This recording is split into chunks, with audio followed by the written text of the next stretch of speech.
Thank you for tuning in to Lynn Community Television's Candidate Forum featuring those running for Councilor at Large. Candidates this election are Jean-Michael Fano,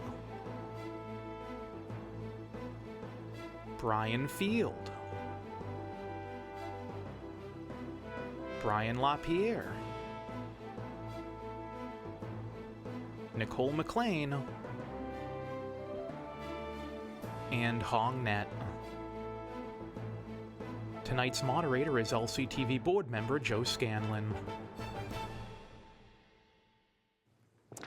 Good evening. My name's Joe Scanlon. I'm the treasurer of LCTV, and I'm tonight's moderator for the Lynn City Councilor at Large Candidates Forum. We have a series of questions, but before we do that, each candidate will have 90 seconds to make an opening statement. We'll have several questions. They'll have 90 seconds to answer, and then closing remarks again will be 90 seconds. And the order of speaking will start in alphabetical order and then rotate. So the first candidate for Councilor at Large that we'll hear from with his opening statement is Jean-Michael Fano. Thank you, Joe. Thank you, LCTV, for this forum. I'm Jean-Michael Fano. I'm a lifelong Lynn resident, son of Miguel and Giovanni Fano. I'm a proud Lynn Classical graduate as well.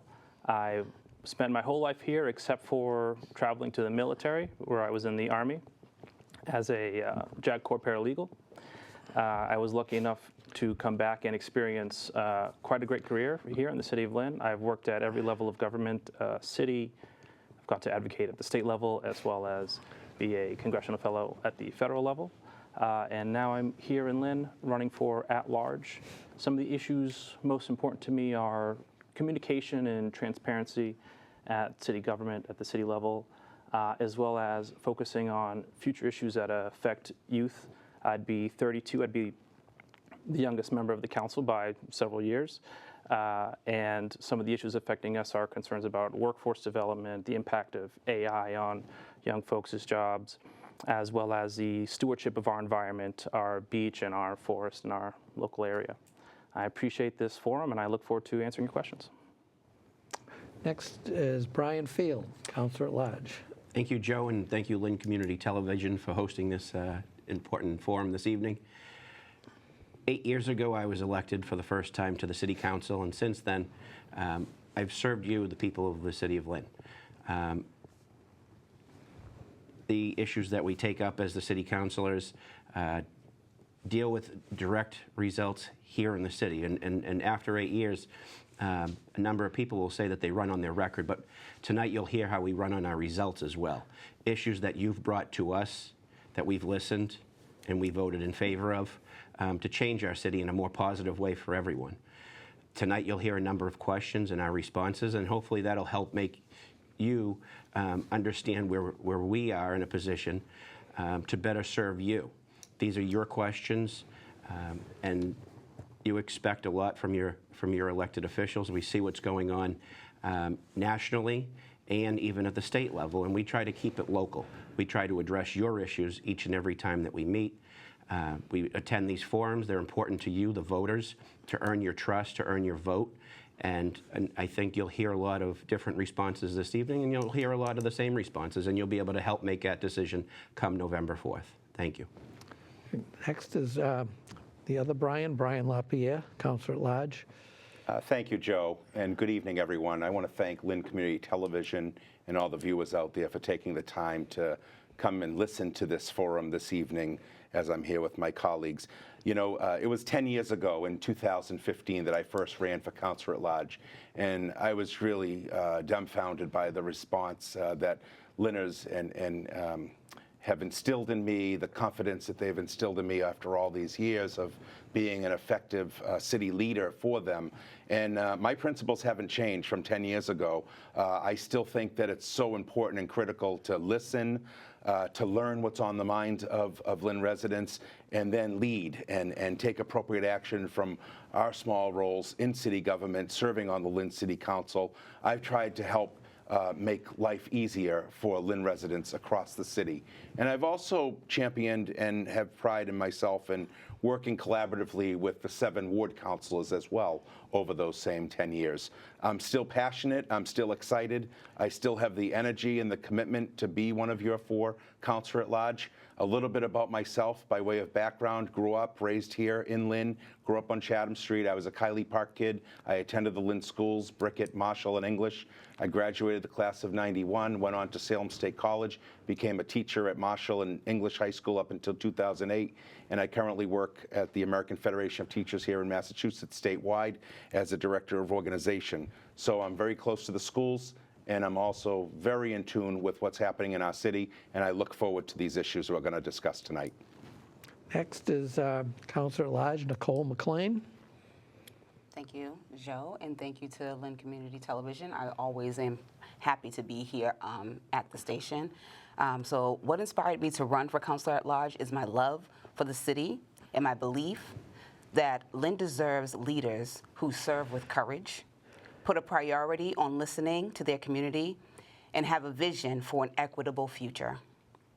I grew up here, I raised my family here, and I've worked side by side with neighbors through my nonprofit, North Shore Juneteenth Association, to build community celebrations, celebrate culture, and fight for equity. And I did that work before becoming an elected official. I've also served as a mentor and coordinator for young people through Leap for Education. I serve on the boards of youth-serving organizations like Leo Head Start and the Children's Law Center of Massachusetts, making sure that the next generation has a voice and real opportunities.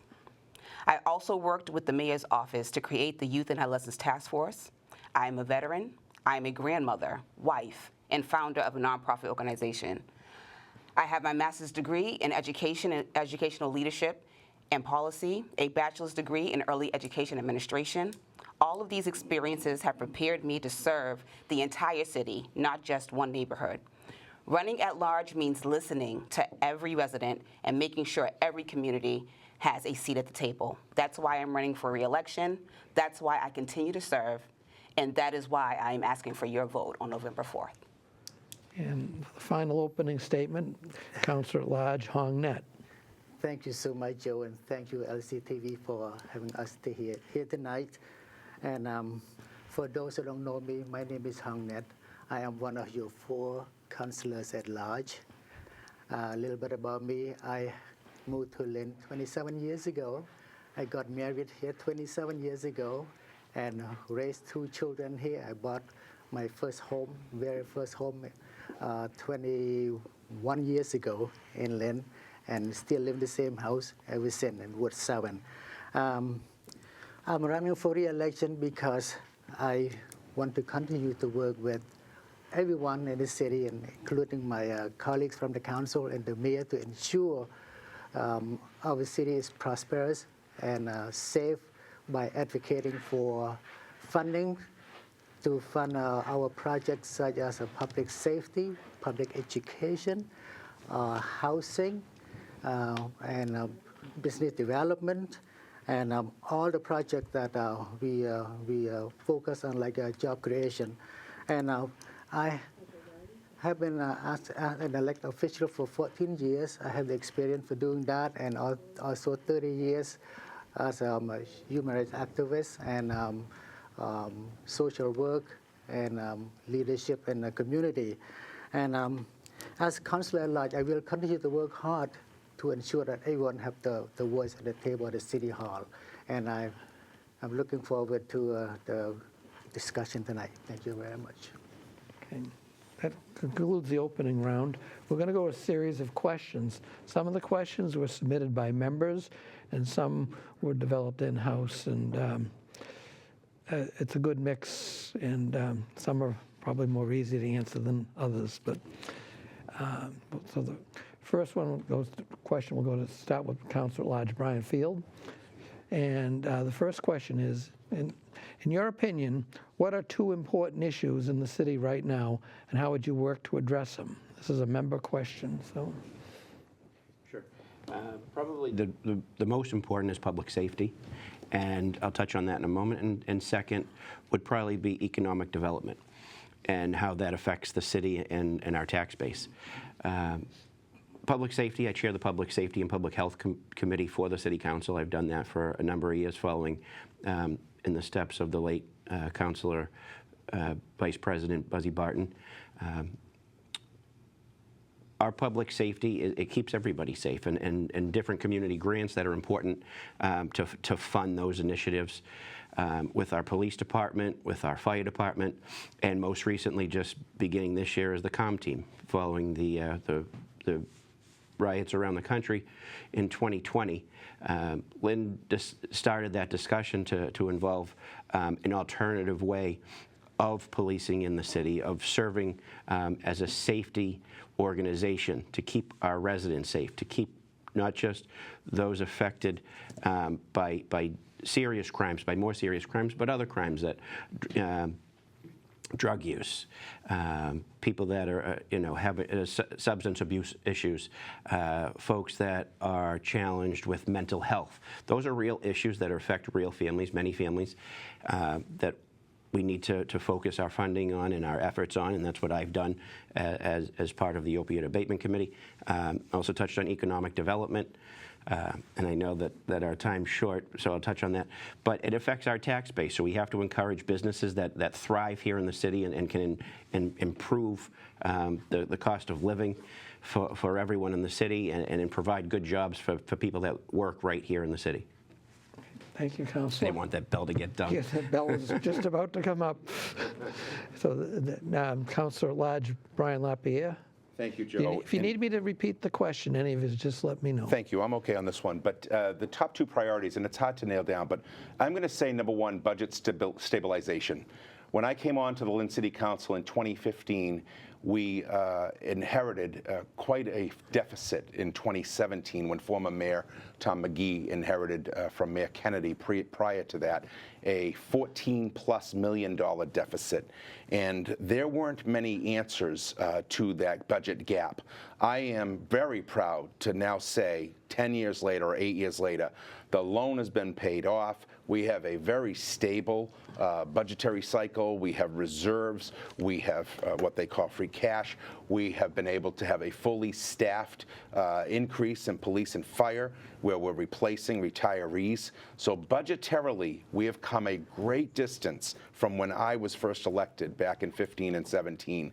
And the decisions were tough to get us to that point. We did this without having anyone being laid off as well. So we are definitely on the right page in terms of the budget with the mayor. And I think cleanliness. Number two, I would say constantly, councilors, I think my colleagues would agree, we are out there through Councilor Field's initiative and Councilor Chakutis with the help of DPW and many partners. In any given Saturday, you'll see one of the parks getting cleaned. We get constant complaints about litter. We are constantly on top of it. And I think cleanliness for our city is a huge priority that we've got to keep combating day after day. Thank you. Councilor Nicole McLean. Yeah, I'm gonna go with housing and development as a serious issue in our community, and then also economic development as well. I think those two are very pressing, and that they go together. So Lynn is growing, but growth has to work for everyone. So I support inclusionary zoning. So new developments must include affordable units.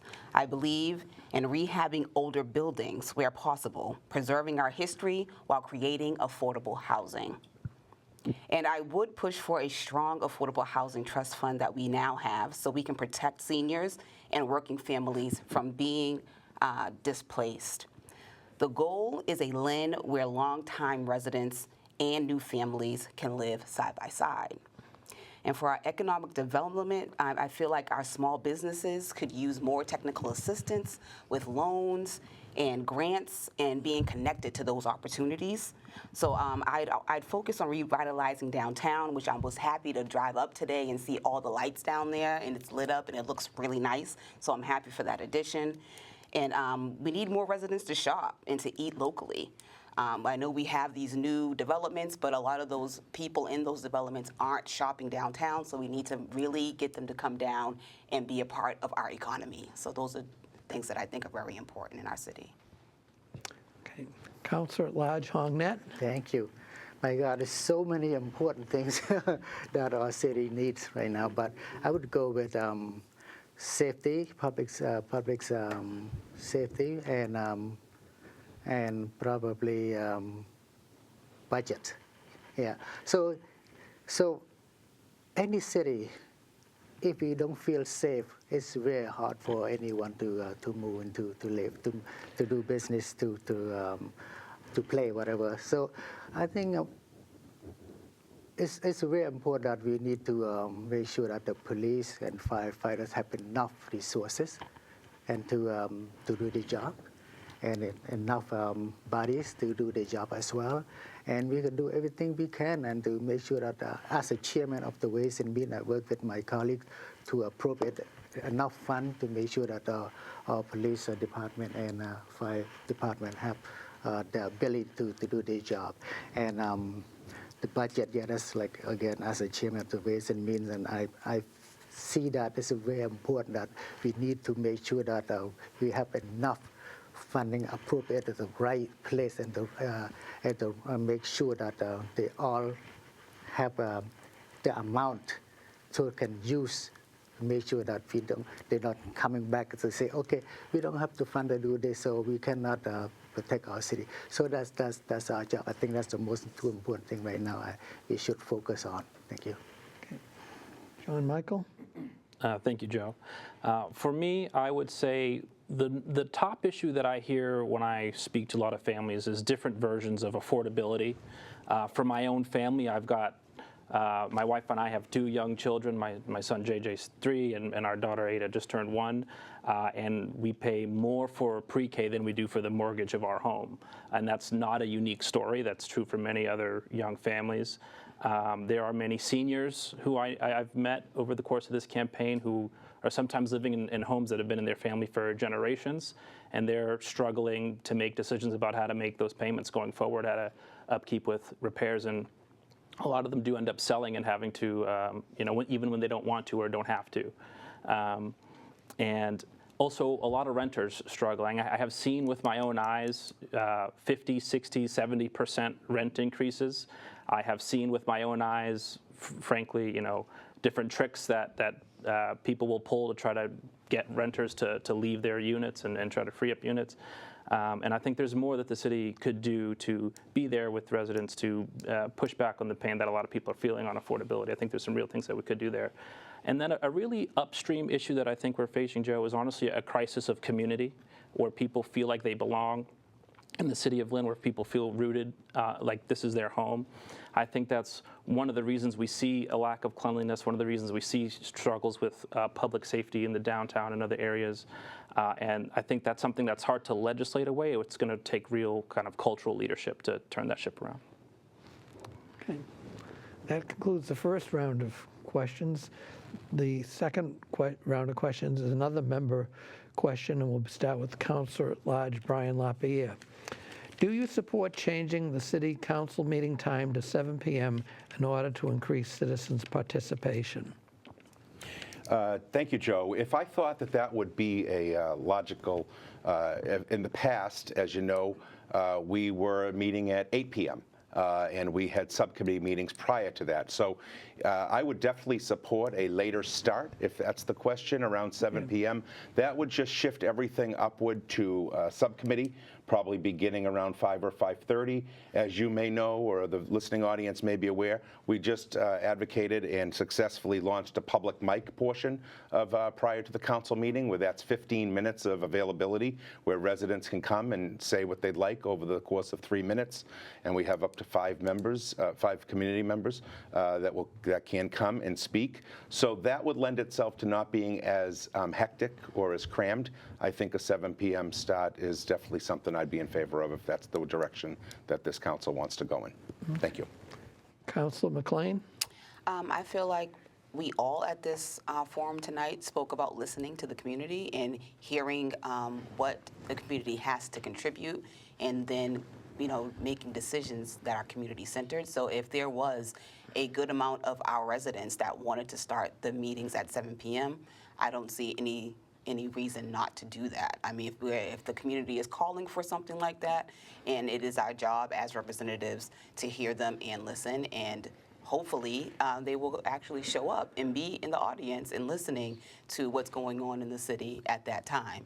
And as Brian LaPierre pointed out, I'm very proud that we did go forward with the open mic portion of our meetings, which also speaks to something that the community was advocating for and wanting. They wanted to have time to speak to their elected officials, and now they're able to do that. And yeah, 7 p.m. is something that the city wants and that residents really feel would give some more transparency to government and give them a connection to their elected officials and give them the opportunity to speak and have a voice. I'm all for it. Thank you. Councilor Net? Yes, 7 o'clock is fine with me. And I got used to it because we used to meet 8 o'clock so many years. And I remember that Buzzy Barton always said, oh, it's time to bed. You know, it's 8 o'clock to bed. But now he's not anymore, so that's fine with me. So, yeah, as long as all the councilors agree and as long as the residents feel comfortable to attend 7 o'clock meeting, I'm all for it. So, like I said, we've been doing that for a long time. Just after the COVID that we had to change to 5:30, that's all. And yeah, so I have no problem with that. And I think that's allow us more time anyway, because people work late. So they have to rush to go to the chambers. Sometimes you have to miss committee meetings, which is not good. So I'm totally supporting that. Yeah, thank you. John Michael? I think this is a great question. I would support the meeting time if that's more if that's easier for citizens to get to. But I also think this question kind of asks a bit more about transparency in general.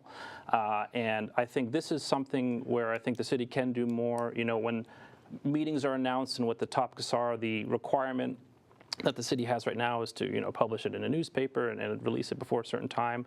I think a lot of even councilors here have already made more use of social media and other innovations like that, where I think the city could publish more information. And I think even that alone would give people more access. You could have LCTV's link in there, and people could watch it from home.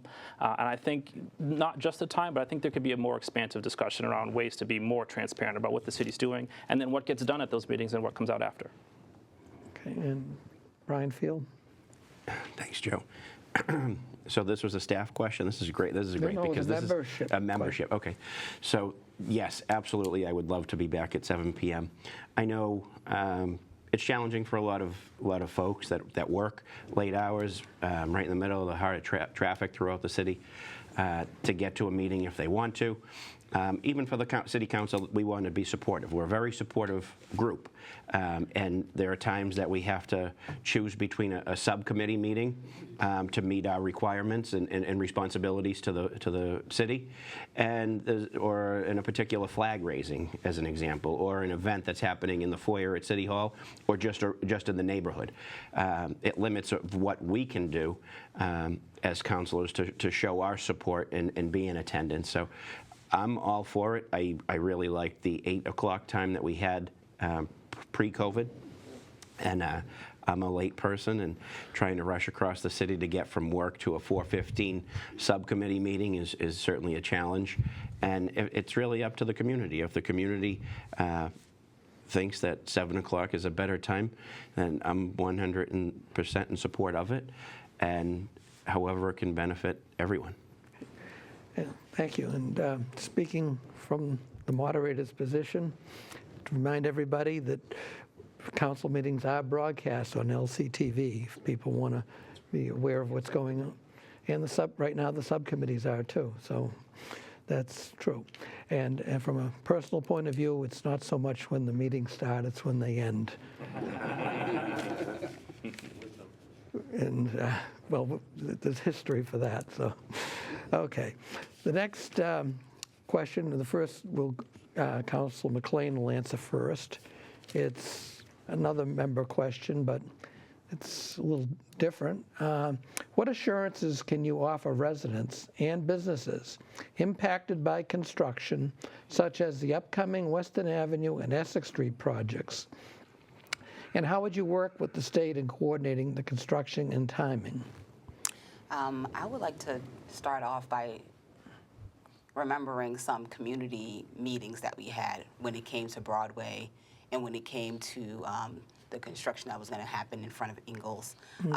They had these community forums, and a lot came out of them from our residents. Again, going back to listening. Residents were talking about how they would like to see things be better coordinated and how they would like to see staggering of projects being started rather than projects happening all at one time. So in order to, assure that, we could work better with the representatives from the state in order to coordinate with them and talk to them. Like right now, what's happening on Broadway, I've had constituents reach out to me about how the traffic's impeding their quality of life down there and on the Broadway, in the Broadway construction. So I've reached out to various representatives in the state to speak with them and to, coordinate better traffic and better understanding of when deadlines are. So I think how we can assure people that they can have, more better construction and better, time management with construction is by continue to coordinate with the state and to continue to be that middleman for them, like, being accessible. Okay. Councilor? Yes, everybody's really have to go through a lot of challenging with the current construction right now, and especially small business owners on Union Street and on downtown. So they ask me all the time, when will it be done? I said, well, that's a good question, but I hope I can tell the contractor to speed it up, but we do what's best, and the mayor is working very hard on that as well. We talk a lot about that, and I would be nice if they work at night instead of rush hour today. So would be nice if they work at night. They have enough light, like you see on the highway, they work at night, which is it's good, so that way the traffic flow better, and during the days people can travel better. And for businesses, and I feel that maybe they should start, let them park on over the weekend, like not from 8 o'clock to 6 o'clock on Saturday. Maybe Sunday they should be, Saturday those should be allowed them to park along the street, so that way people can come to downtown. And yeah, we continue to work with our state delegation to make sure that we can push this faster, and also the DPW is working very hard to make sure that the construction is finished soon. Thank you. John Michael? So I can say I've knocked on several thousand doors in the city personally, and having done so, this is my first time running in my own election. I've done it for other folks. This year, the road construction has leaped out as an issue for people far more than I would have expected. But it has been, I think, to what other councilors have mentioned, kind of a question of coordination and information, and I think kind of, again, this goes back to transparency, and that's being very crystal clear about when these things start, what the expected timeline is, and when the delays happen. And I think, again, already we have a lot of councilors who use newsletters and have made use of these other channels of communication, and I think it's something the city can explore. And I think the city has done some of this already. I do want to give some credit where credit is due. But I think trying to be really crystal clear about road construction, making sure abutters are the most informed individuals, and anything we can do for business owners to provide mitigation. That's always a very difficult situation. It can be long periods of time and disrupt the customers. But we should be, working with them as much as possible, and I think a lot of them do, but we want to ensure that that process is ongoing the entire time. Councilor Field? Thank you, Joe. I think if anyone at home is on social media, I know myself, I'm on social media, and a number of my colleagues here, every day you see complaints about traffic and bottlenecking the city. And I was one of 3 votes against the Broadway project because of those reasons, because of the lack of communication from the state level as trying to plan the Broadway project simultaneously as the Linfield Street project. We saw the challenges that Linfield Street posed. We saw that area of the city. And even with those projects in one particular area of the city, it really bottlenecked the entire city because we're still dealing with the project for the Belden-By Bridge. We see what they're doing and planning for the General Edwards Bridge repairs, and we saw an entire city that can't come or go. And it doesn't seem to me and to many that the state communicates on these types of projects.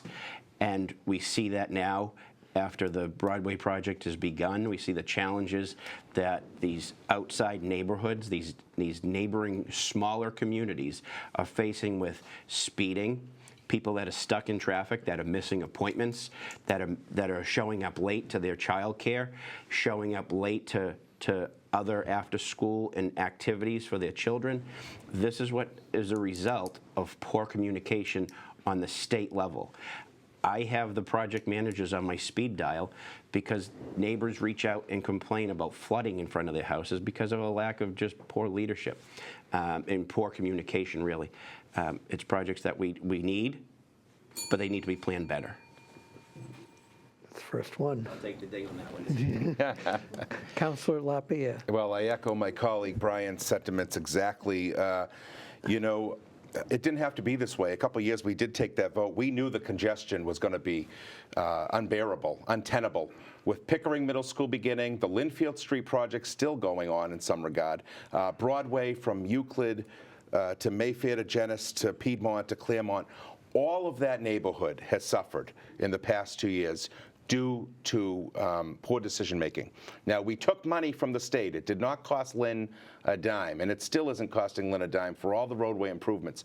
But man, they do not get to the repairs in time, resurfacing, grinding, all of these things, milling, have taken far too long. I think it's all about enforcement. It's about putting pressure from our local DPW to force the state to come in, do a project, and leave. There's no reason why businesses should be shuttered. The Salvi the Florist, Steve's Greenhouse on Broadway has closed for the fall season and will close for Christmas because of that project. At Market Street, with bike lanes going in, the Dunkin' Donuts on Market Street is down 50% of their business. These are that's the lifeblood of small business. And we are going through there willy-nilly, not completing projects, closing lanes, and God forbid you go down the Linway into Seaport Landing. Try to make that right. Someone's going to get hurt, and it's not helping. And I said, I don't want to be the guy that said I told you so, but I voted against it, and I would vote against it again. I think Easton and Weston is a few years out because of the federal government. That's a 2030 project. I hope it's delayed even further. Thank you. Almost. Almost a ding. I saw his hand. Yeah. Okay. We'll take the dings on that. Okay. The next question will go to Councilor Hongnet.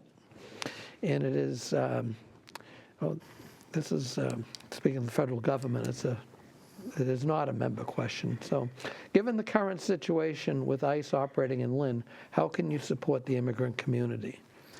I know ICE in our city it's really scared a lot of people, and it's not pleasant. And we want our residents to feel safe, but we don't mind they're around, but as long as they're not harassing us, that's all. And so our job is just to educate our residents, not to cooperate with them.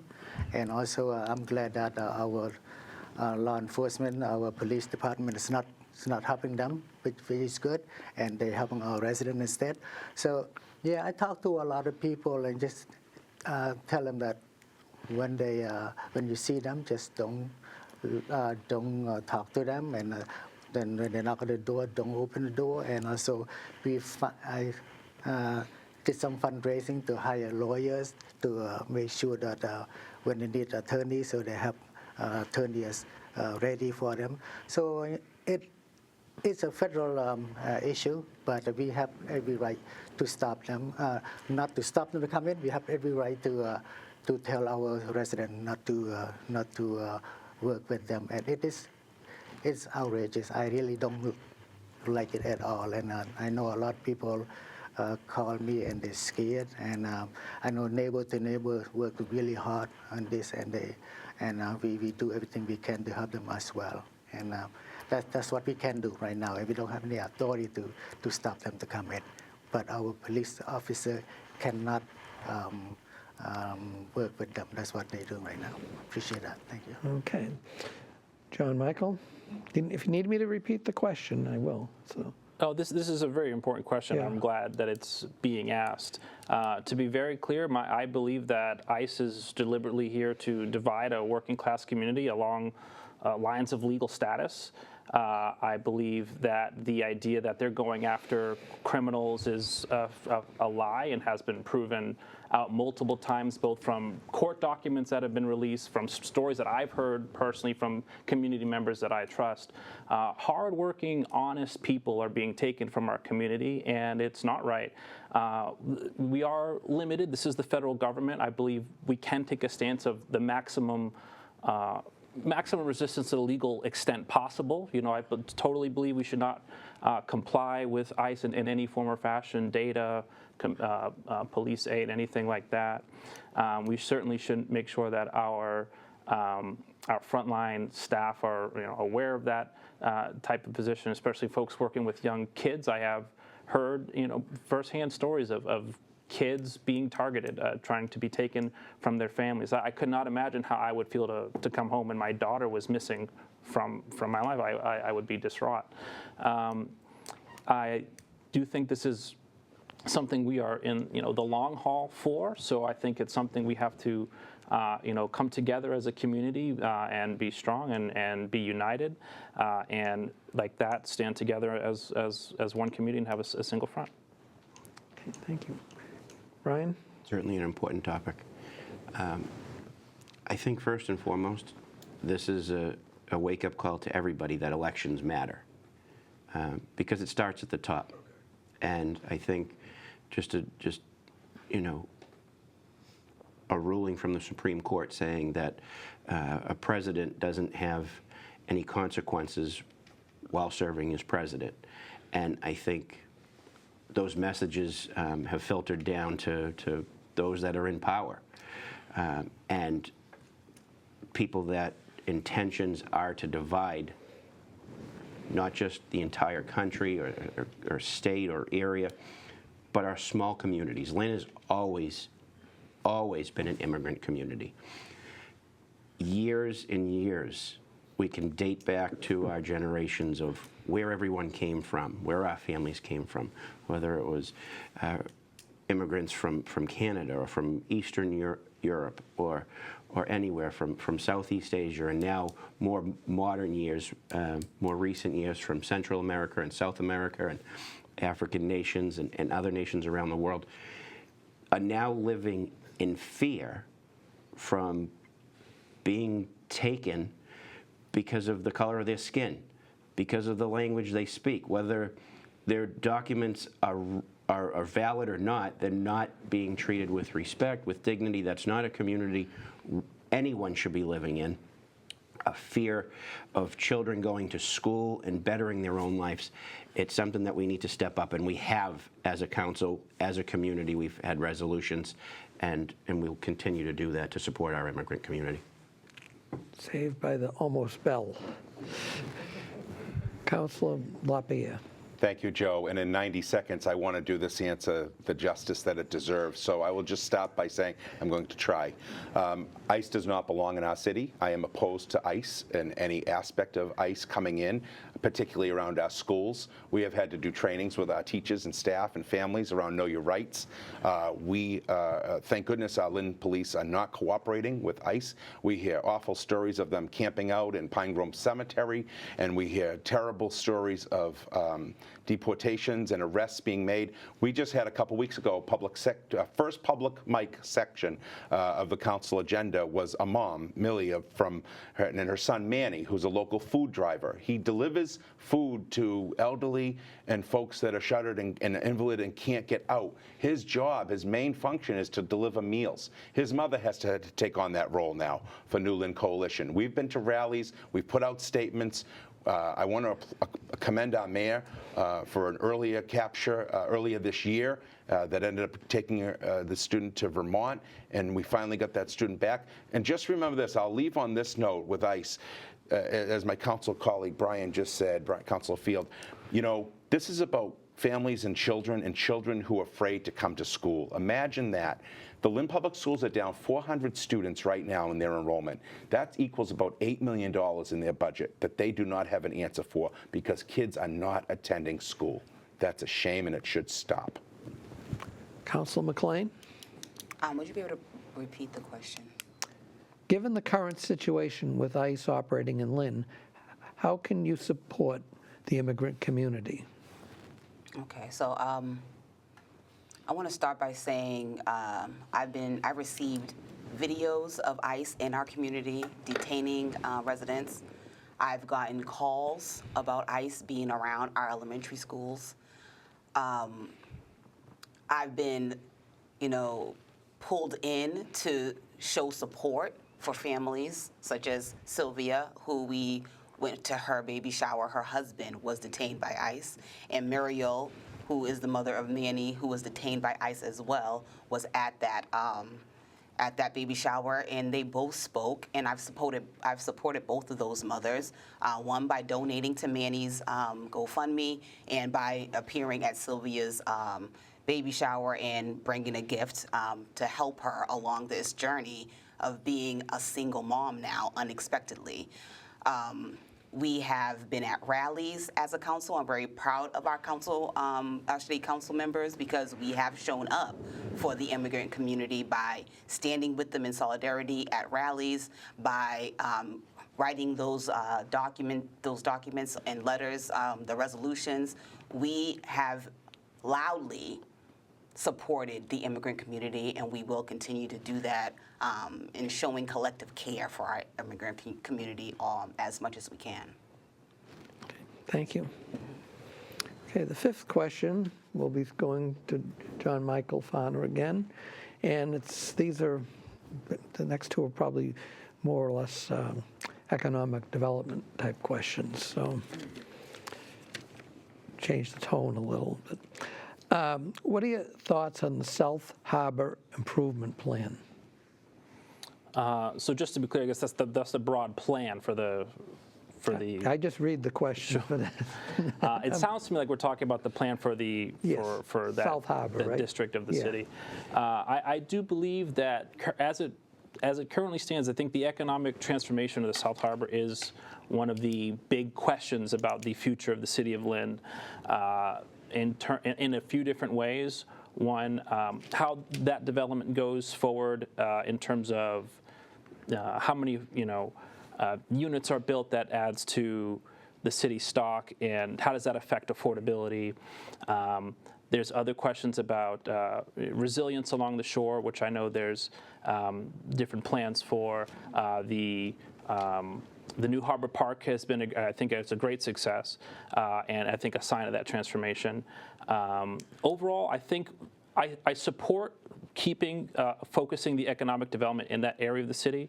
I think as the city's growing, there's trade-offs and decisions we have to make about where we develop and where we put our focus. And I think it actually makes sense to kind of concentrate in a couple areas. And I feel like the South Harbor and the downtown are the two areas we should try to really zero in on and focus that effort in. I do think that we do want to make sure we're keeping an eye towards equity as we do that. I think there are concerns with who can afford to live in some of the units that are going up, but are we creating other opportunities where people can advance themselves? Are we creating new jobs where wages can rise? And I think if we have an eye towards that type of development, I think it can be a positive change and something that hopefully my son will see when he's older. Okay, Councilor Field? It's an important site for the city. With the Samuels Group, their presentation to our council, everything that the residents have asked for seems to be all brought together in that one project. We talk about project labor agreements for apprentices, for labor work, for affordability, for units to be there, but that important component of business, not just residences. So it's not just a development where people are going to live, but they can shop, they can eat, they can play, they can do everything right in that area. And that's what that area needs. I remember the old Club Morgan that was there, a number of campaign events earlier in my earlier days being present there. That site has gone undeveloped for decades now, and that what has been proposed by the Samuels Group is exactly what that particular area of the Linway needs. We have to support that with infrastructure.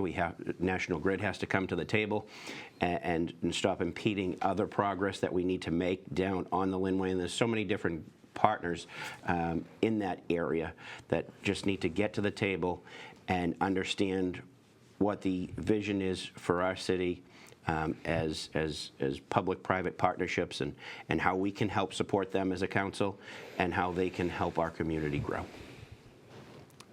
Brian Field? Brian Lapierre. Brian Lapierre, I'm sorry. Thank you, Joe.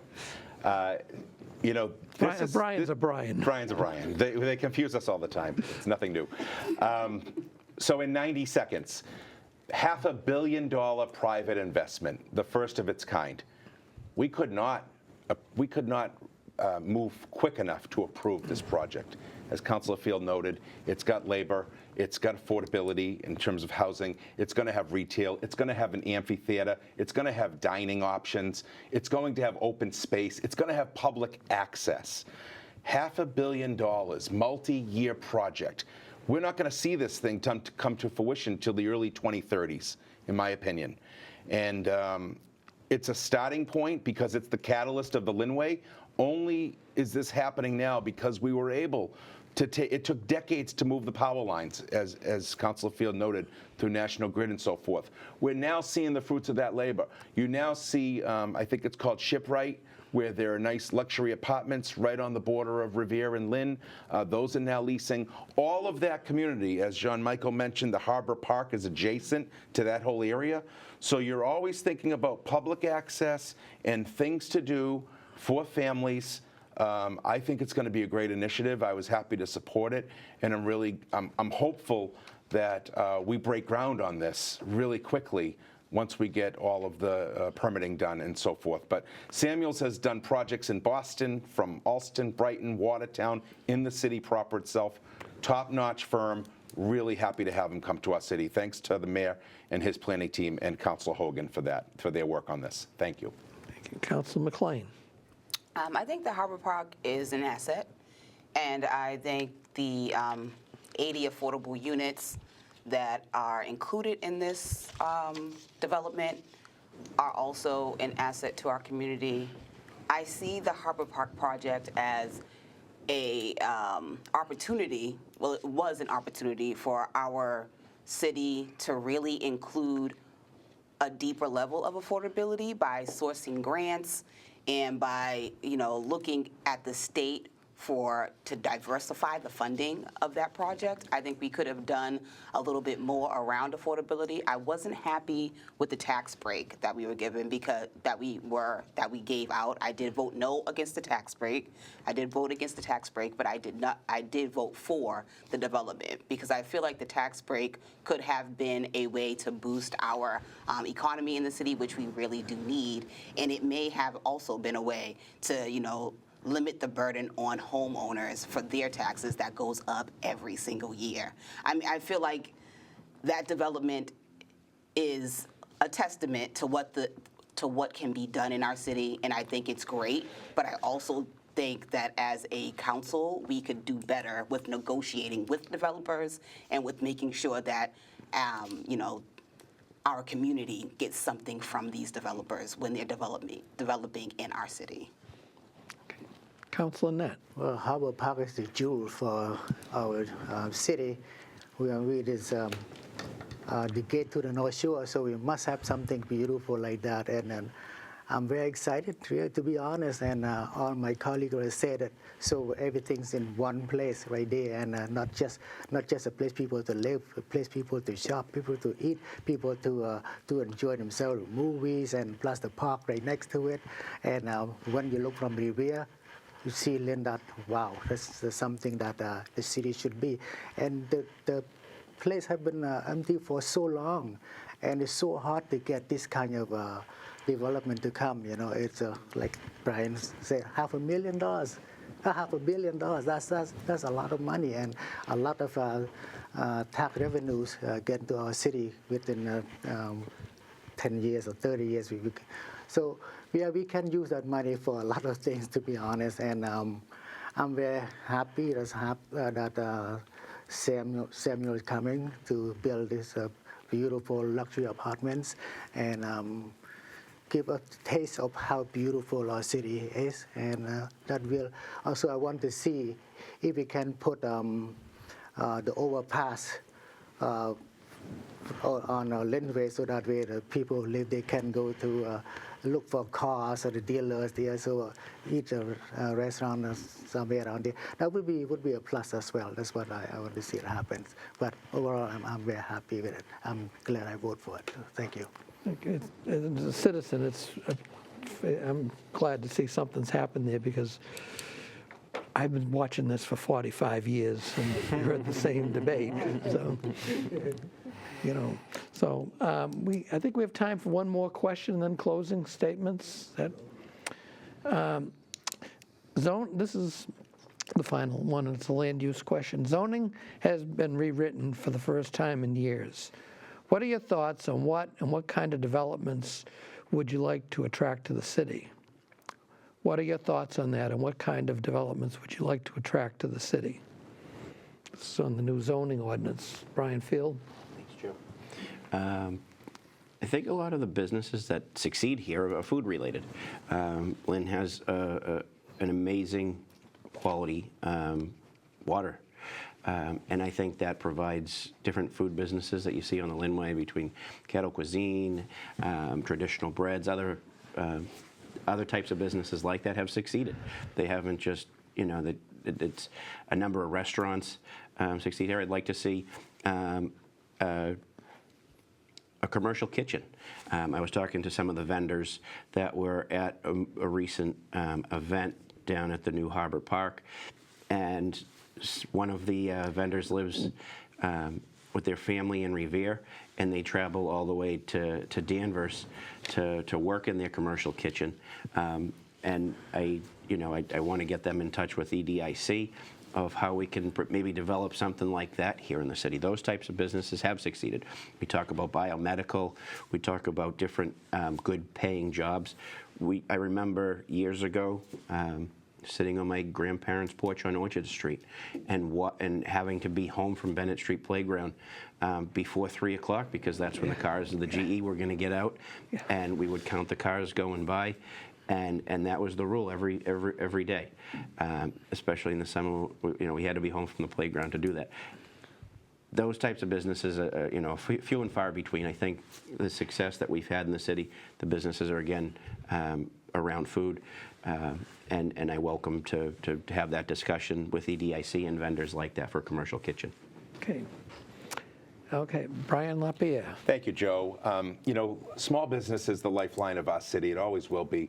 And we have great, very attractive zoning in place that allows for folks to come and open up a business.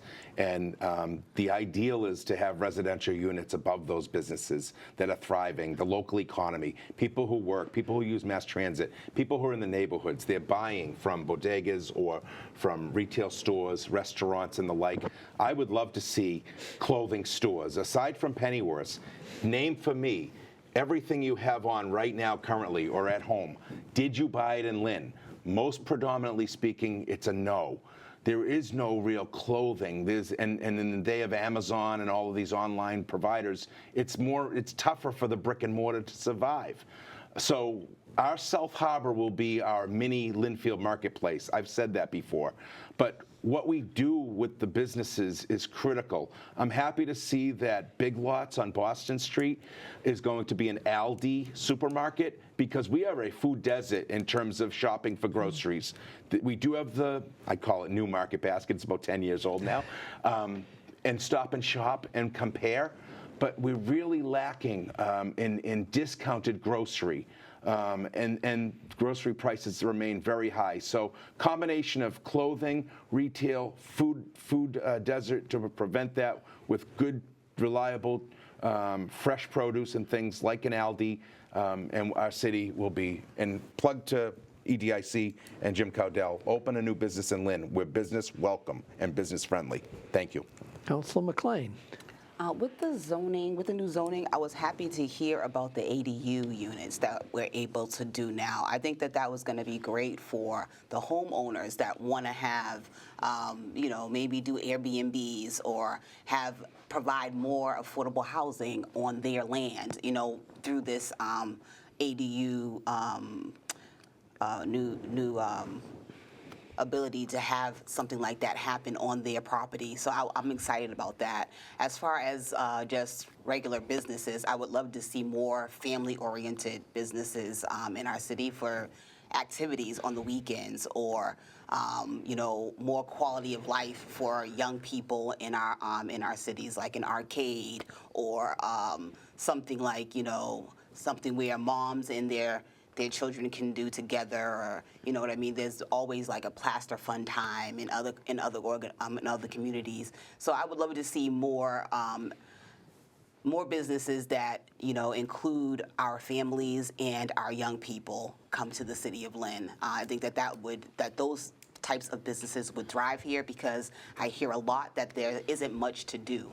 And as a nonprofit founder, I would love to see more community event spaces. I know we have a couple. We have the Knights of Columbus, and we have, I want to shout out to the old time Italians. They always allow their space to be used, but we don't have many spaces where we can have events and things like that. So that's what I would like to see happen a little bit more in our city. Thank you. And we do rent the Lynn Museum. Oh, yeah. Shout out to the Councilor Net. Yes. Well, I'm very happy with the new zoning here, because we are allowed to build more buildings, more homes in downtown, especially a big building. You see that come up right now, so many beautiful condominiums. That's great for our city. And was one thing that I want to see, that the hotels, because people should not go to pay a lot of money to sleep in Boston or something like that. So they should come to Lynn, but that's what I want to see, something like that happen here. And small businesses, that is, yes, the backbone of a city economy, definitely. So I'm very happy to see that every new buildings, they have stores and restaurant on the first floor. That's wonderful. So yeah, I want to see more of that stuff and going on, and the clothes store, like Brian said. Yeah, absolutely. So my son is designed his own clothing.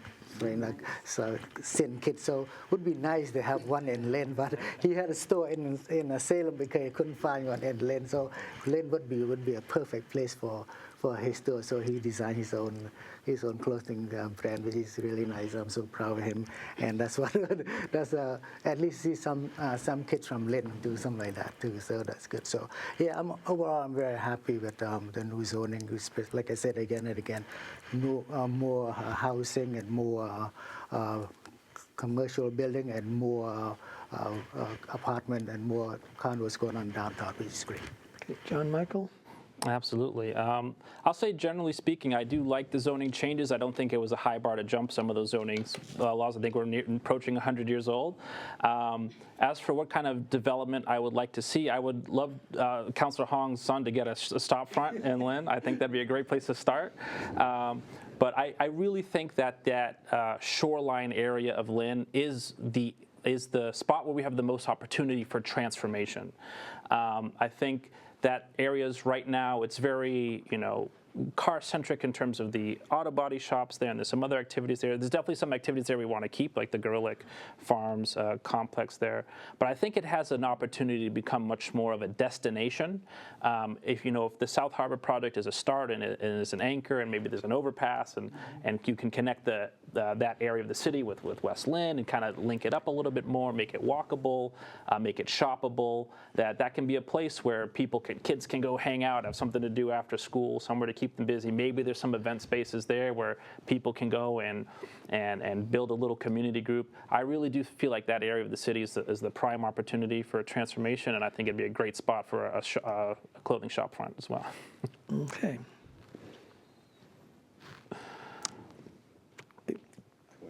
I know. So I'm going to turn to you for the closing. Closing. I'm going to start the closing. Yes. Okay. You ready for it? We're ready. Dick is going to put an extra 30 minutes on the timer, and we're all set.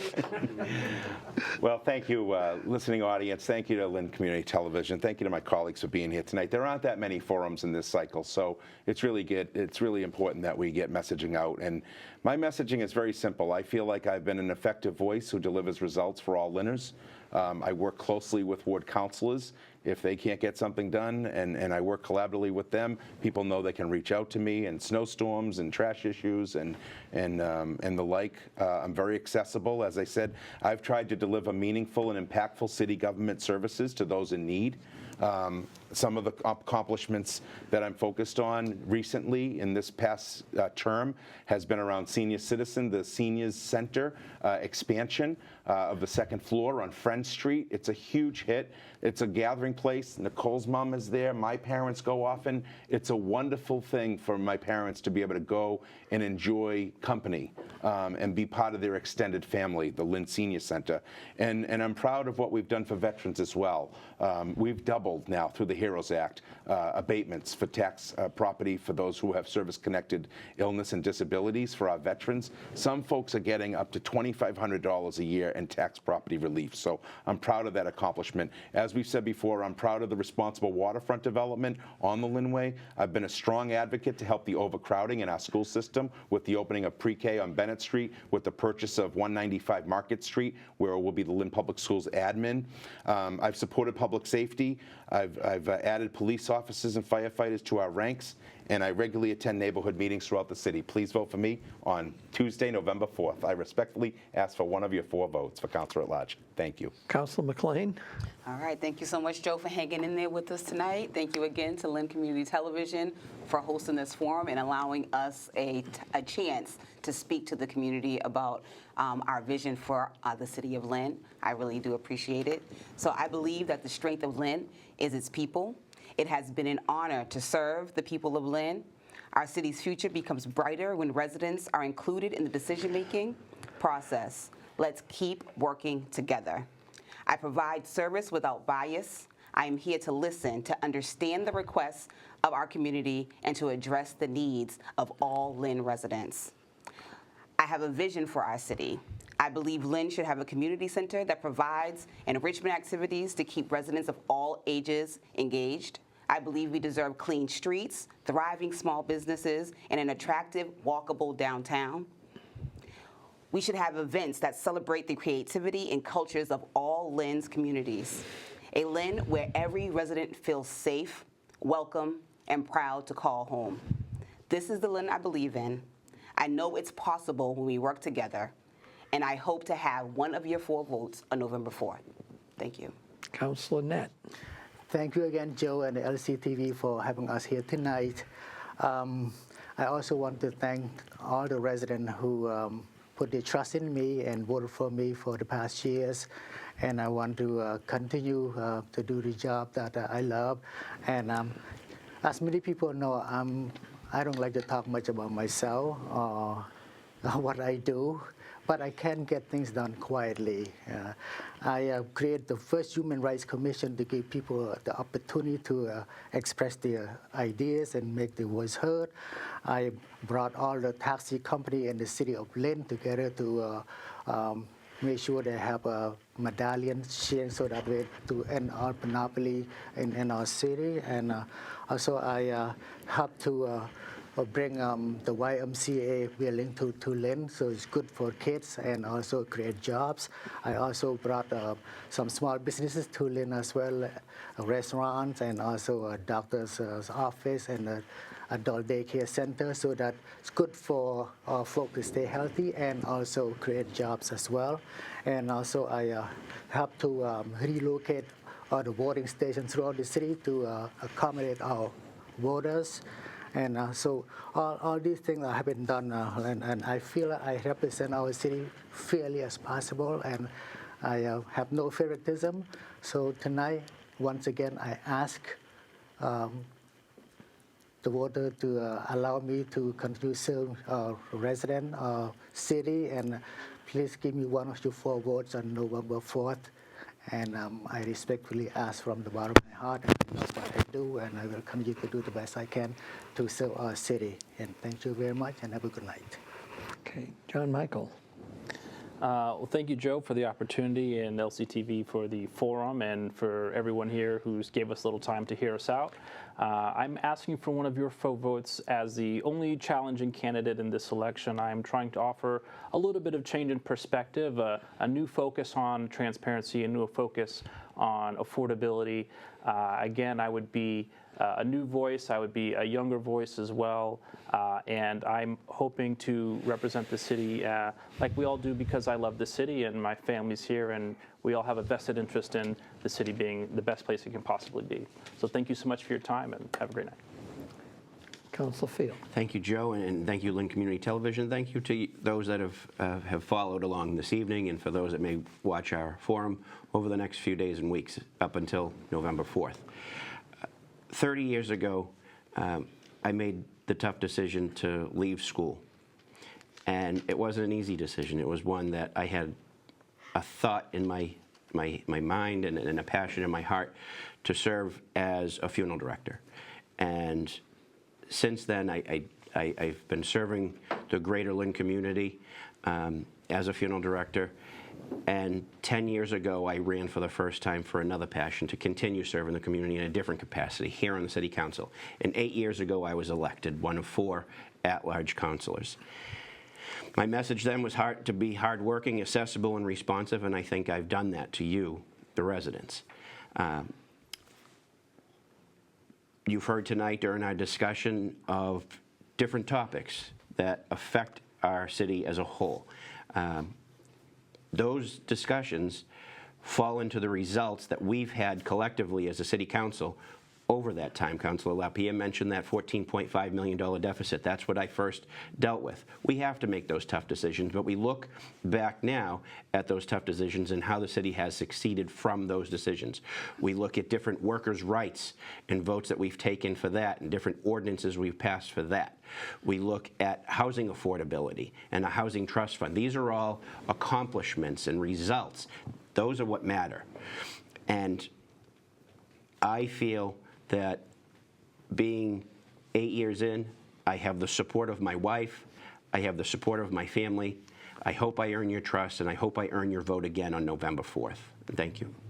Thank you, and to thank everybody. This concludes our forum. I just want to compliment the candidates. They all brought their campaign literature with them. If you'd want to hold it up and show it. Seth may say we can't do this, but we're doing it. I think it's pretty cool that everyone has the exact same size and shape. And that's what, it just struck me. They were all the same size. They must have gone to the same printer. That's all I get to say. Yeah. So with that, Save 10%. with that, thank you very much, and that concludes our program this evening.